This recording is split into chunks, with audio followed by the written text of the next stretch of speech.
Salut à tous, j'espère que vous allez bien les gars. On se retrouve donc pour ce débrief du match du Real Madrid face au Celta Vigo. Score final du match 1-2 pour le Real Madrid avec un but de Kylian Mbappé, un bombasso de Kylian Mbappé, je précise bien. Et bien sûr, un but de Vinicius Junior sur une magnifique passe, une passe digne de ce nom du grand Modric les gars. Donc dans ce match, le Real Madrid, honnêtement, on a gagné ce soir, mais pas avec la manière du Real Madrid. C'est-à-dire que on était comme une équipe lambda sur le terrain qui comptait uniquement sur ses individualités. C'est le cas depuis le début de la saison, mais ce soir, c'était tellement flagrant en fait. C'est-à-dire que on sent vraiment que cette équipe-là ne joue que sur des individualités. On ne fait des différences que sur des individualités et c'est comme ça chaque match. On marque des buts parce que voilà, il y a un joueur qui a eu un éclair de génie et qui a fait un truc de malade. Ce soir, c'est pareil. Le but de Kylian Mbappé, le mec qui reçoit le ballon, voilà, il enchaîne très rapidement parce que il a compris que il doit aller beaucoup plus vite dans les actions. Et là, il donne une frappasse comme à l'entraînement, placé. Le gardien ne peut absolument rien faire. Et là, on sent vraiment l'éclair de génie en fait du joueur. Pareil pour Vinicius, l'appel qu'il fait, la passe lumineuse de Modric qui sent le coup, qui voit les choses que les autres ne voient pas. On sent vraiment cette touche de créativité là qui manque au Real Madrid. Il réussit à trouver une passe que personne ne voit et Vinicius qui fait l'action qu'il faut pour marquer. Donc c'est vraiment ça en fait. Sinon ça, on n'a pas mis un but où on a joué en équipe, où on a construit, où on a fait quelque chose ensemble en fait. Contrairement au Celta Vigo qui eux, ils ont mis un but. On sent vraiment que l'équipe en fait, c'est une équipe. Donc les gars jouent ensemble et c'est pas par rapport à une individualité, c'est vraiment le collectif qui joue ensemble et ils arrivent à trouver en fait des solutions offensivement assez facilement parce que ça joue très bien, c'est huilé et voilà, donc c'est vraiment ce qui nous manque. Donc ce soir, encore une fois, on a gagné ce match, mais on sent que ça manque en fait de créativité au milieu et que l'équipe repose véritablement sur des individualités en fait. Et forcément, à un moment donné, ça va finir par caler parce que face à un bon collectif en face, ça a déjà été le cas avec Lille. On a bien vu qu'on n'a pas réussi à faire le poids parce que en face, justement, il n'y avait pas une individualité qui était extraordinaire par rapport aux autres, mais c'était vraiment un collectif qui était en place. Donc, ce soir, encore une fois, on a souffert face au Celta Vigo. Ah, pourtant, on ne devrait pas souffrir avec l'équipe qu'on a, avec les joueurs qu'on a sur le terrain. Et donc, voilà. Donc, grosso modo, dans le match, on n'a pas été dominateur. Et ça, c'est vraiment dommage parce qu'on a une équipe capable de faire des bonnes choses, mais il nous manque ce joueur créatif-là. Modric a joué ce rôle-là ce soir en entrant. Il a solutionné beaucoup de choses au milieu de terrain. Mais voilà, il ne peut pas jouer un match entier et il ne pourra pas toujours faire des différences comme ça en entrant à la fin du match en fait. Donc il faut vraiment trouver ce joueur-là qui sera capable de pouvoir jouer tout le match et d'apporter en fait ce que Modric a apporté ce soir. Maintenant, parlons de la défense les gars, des choses qui n'ont pas marché dans ce match autant pour moi. Défensivement déjà, c'est une catastrophe. Honnêtement, j'étais sidéré de voir à quel point, comment il s'appelle, Militao et Rudiger se font manger en fait. C'est-à-dire que dans le positionnement, ils ne sont pas toujours bien positionnés. Mais voilà, les gars oublient des boulevards derrière eux. Je ne parle même pas de Lucas Vazquez parce que lui, c'est une autre histoire. Lui, le mec, le but qu'on prend ce soir, clairement, c'est à cause de lui. Parce que, ok, on peut comprendre que Rudiger se décale pour partir faire le pressing, pour partir empêcher le centre, que Militao prenne le joueur qui est dans l'axe, mais celui qui est juste après, où se trouvait en fait Vazquez se trouvait à 15 km en fait du joueur, et le moment où il arrive, il est trop tard. Donc clairement, on sent que avec Vazquez, je ne suis pas sûr qu'on ira loin en fait dans la saison, parce que ce genre de but là, les équipes vont forcément analyser notre façon de jouer, vont forcément voir ça et vont forcément jouer dessus en fait. Il suffit juste de mettre un petit surnombre offensivement et c'est fini. La preuve ce soir, à chaque fois que les gars du Celta Vigo sont montés en surnombre, on était en difficulté, on était en PLS complet, on n'arrivait à rien faire. Défensivement, on paniquait parce que justement, on sent que l'équipe n'est pas en confiance à ce niveau-là parce qu'il y a des boulevards partout et que voilà, c'est Vazquez du côté droit et que Vazquez, c'est pas Carvajal. Les retours que Carvajal faisait, honnêtement, on voit clairement ce soir à quel point il manque en fait. Vazquez, le but qu'on prend, si c'était Carvajal, je suis sûr qu'il aurait été bien placé, qu'il aurait suivi l'action correctement et qu'il aurait empêché ce joueur-là de tirer en fait. Donc, défensivement, on était à la ramasse. Au niveau du milieu de terrain, on n'a pas su apporter la créativité qu'il fallait. Clairement, on avait des joueurs qui étaient faits pour la récupération, pour vraiment empêcher l'équipe du Celta Vigo de pouvoir se déployer comme il voulait. Ça a bien marché un petit moment, mais derrière, on a senti que voilà, c'est pas cohérent en fait. Face à une équipe qui joue bien, qui est technique, qui a un plan de jeu bien défini et qui sait sur quel endroit appuyer pour faire mal, bah, même avec 15 milieux de terrain, ça ne permet pas de pouvoir défendre correctement. Ça s'est vu ce soir. Malgré tous les efforts de Bellingham, qui faisait des allers-retours incessants pendant tout le match, comme à son habitude, malgré voilà, une bonne solidité défensive de Tchouaméni ce soir, on sent vraiment que le fait d'avoir le brassard en équipe de France l'a transformé. Le mec, au niveau de l'impact, au niveau des duels, il est de plus en plus présent. On sent vraiment qu'il montre de la personnalité dans son jeu.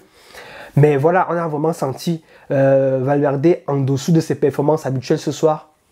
On a senti Camavinga moins bien que ses précédents matchs et également que ses précédents matchs en équipe de France. On a vraiment senti qu'il n'était pas, voilà, il n'apportait pas ce qu'il apportait généralement lorsqu'il entre sur le terrain, bien lorsqu'il est titulaire, comme dans ses derniers matchs.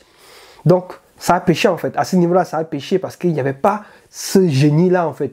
Vu que Bellingham était tout le temps en train de faire des replis défensifs, forcément, il y avait moins de présence offensivement, sa carrure, ses appels, ses dribbles, sa créativité.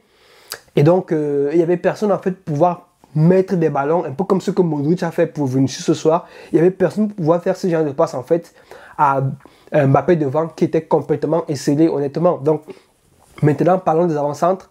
Devant Vinicius, Mbappé, on a vu Mbappé en première mi-temps qui faisait beaucoup d'appels, qui tentait des choses, mais encore une fois, le mec n'est pas suffisamment servi. Comment vous voulez qu'il fasse des différences, qu'il marque des buts, s'il n'a pas suffisamment de ballons en fait? Il doit vraiment toucher le ballon, il doit être parmi les joueurs qui sont les plus sollicités lorsqu'il y a une phase d'attaque. Parce que voilà, c'est comme ça qu'il pourra se créer des occasions, qu'il pourra analyser de la défense adverse, qu'il pourra, n'est-ce pas, travailler sur les défenseurs adverses. Mais s'il n'a quasiment pas de ballon, c'est très compliqué en fait. Ce soir, néanmoins, il réussit à mettre ce but-là avec la petite occasion qu'il a. Et ça montre qu'il devient de plus en plus chirurgical et qu'il ne laisse plus la moindre occasion. Dès qu'il a une petite fenêtre de tir, il n'hésite pas à tirer. Et ça, c'est ce qu'on veut pour un avant-centre. À côté de ça, Vinicius a été moins présent en première mi-temps, mais plus en deuxième. Et voilà, on sentait vraiment qu'il montait en puissance au fur et à mesure que le match avançait. Et bien sûr, on a senti que ce qui manque à cette équipe-là, c'est la créativité, encore une fois, parce que les buts qu'on marquait la saison dernière, on ne les marque plus parce qu'il n'y a plus de joueurs capables de pouvoir donner les passes qu'on recevait la saison dernière. Donc, ce soir, il reçoit une passe, un bijou de passe de Modric, et il fait ce qu'il faisait la saison dernière. Il met ce but-là avec la vista qu'on lui connaît. Donc les gars, ça c'est grosso modo en fait ma vision en fait de ce match. C'est-à-dire un Real Madrid qui n'est pas conquérant, un Real Madrid qui souffre énormément au niveau face surtout à des équipes qui ont un bon collectif, qui jouent vraiment collectif, qui se reposent beaucoup sur ses individualités et qui souffrent lorsque ces individualités ne sont pas au rendez-vous. Et bien sûr, la chose à retenir ce soir, une défense catastrophique où il faudrait absolument que Ancelotti trouve une solution parce que, voilà les gars, c'est pas possible. Défensivement, on a énormément souffert ce soir. Heureusement qu'on avait Courtois. Franchement, c'est le mec qui, on peut compter sur lui à tous les matchs, il ne nous décevra jamais. Ce soir, on doit finir avec au moins un 3-2 en faveur du Celta Vigo parce qu'ils ont eu les meilleures occasions, parce que Courtois a fait des parades de fou malade, des face-à-face de dingue. Et donc, on ne peut que le remercier pour le match qu'il a fait. Donc les gars, on est parti pour les tops et les flops pour directement enchaîner. Et donc, dans les tops de ce match, bien sûr Mbappé parce qu'il met ce but, il finit homme du match. Et bien sûr, le but qu'il met, il est magnifique. Ça mérite d'être célébré. Vinicius qui, même s'il n'a pas été présent en première mi-temps, a su répondre présent en deuxième mi-temps dans ses replis défensifs et surtout dans le but qu'il met, l'appel qu'il fait, les différences qu'il fait devant. Bien sûr, Modric, même s'il n'a que joué 15 minutes par là, il entre et il est décisif. C'est vraiment l'homme du résultat ce soir. Parce que sans lui, il n'y avait pas ce résultat-là. Et peut-être derrière, on pouvait encaisser le but de l'égalisation. Et enfin, Courtois, qui a été monstrueux défensivement, qui a été monstrueux au niveau des cages autant pour moi, qui a fait des parades, je crois 4 parades dans le match. C'est franchement miraculeux qu'on sorte de ce match avec une victoire. Et donc, pour les flops, bien évidemment, Vasquez, Militao, Rudiger, ils n'ont pas été au rendez-vous ce soir. Clairement, ils se sont fait manger. J'y rajouterais même Fran Garcia. Donc, derrière, ça a été vraiment très mauvais. Au niveau du milieu, Valverde et Camavinga qui n'ont pas apporté ce qu'on attendait vraiment d'eux.